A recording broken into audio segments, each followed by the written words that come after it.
Boa tarde, gente. Hoje a nossa aula vai ser sobre Teresa de Benguela, justamente por conta do dia 25 de julho, onde se comemora o Dia de Teresa de Benguela e também o Dia da Mulher Afro-Latina e Caribenha.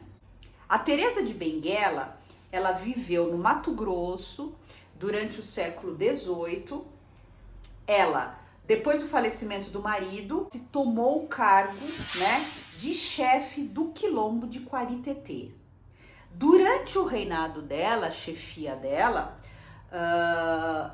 o quilombo ele se destacou justamente por ter uma organização exemplar. Ela mantinha um sistema de troca de armas com os brancos, comandava a administração, a economia e a política do quilombo, onde também havia a agricultura e uso da forja, que é você fundir o ferro para construir outros objetos. Houve também uma grande comercialização de tecidos, de alimentos excedentes. Os negros e os indígenas que ali viviam, eles resistiram durante 20 anos sob a administração da Teresa, que liderou um grande quilombo, manteve a estabilidade, manteve a economia, a política e se destacou justamente pelo seu papel, que é hoje reconhecido pela história. A Jari de Arraes, ela é filha de cordelista cearense e ela trouxe pra gente esse livro maravilhoso. Outra coisa, o cordel, que é o formato que ela escolheu para escrever esse livro, ele é uma poesia rimada, como todo poema, em estrofes. Só que o cordel, ele tem uma rima específica. Nesse caso, nesse cordel que eu li para vocês, as estrofes são de 6 versos e a rima é sempre nos versos pares. Então, só para dar um exemplo para vocês. Tinha milho e macaxeira e também tinha feijão, sem esquecer a banana com fins de alimentação e as sobras, como disse, para comercialização. Então você tem verso 2, verso 4 e verso 6 com rima. A rima é sempre na última palavra do verso. Então você tem feijão rimando com alimentação, rimando com comercialização. A rima eu evidencio sempre, gente. Ela é importante justamente para sonoridade. A gente ouve e percebe a rima, isso aproxima o texto do leitor.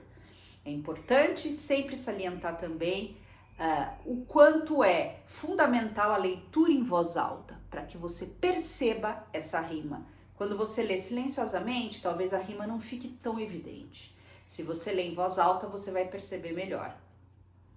Os cordéis vêm de uma tradição muito antiga, período colonial no Brasil. O cordel se configura principalmente como uma narrativa popular. Durante muito tempo, os cordéis eram apresentados em encontros, em feiras, eram narrativas trazidas às vezes por viajantes. E os temas eram acontecimentos históricos e às vezes até notícias. Como não havia, às vezes, por conta de um distanciamento, vamos pensar aí no sertão do Brasil, as pessoas não tinham muito acesso a jornais escritos, a noticiários, muita gente também não sabia ler. Então, os cordelistas chegavam nessas regiões, às vezes nessas cidades, e declamavam os cordéis, atraindo muita gente. Às vezes o tema era um acontecimento histórico que as pessoas nem sabiam. A maioria dos cordéis hoje, eles são vendidos ainda naqueles folhetinhos pequenos, preço barato, papel muito simples.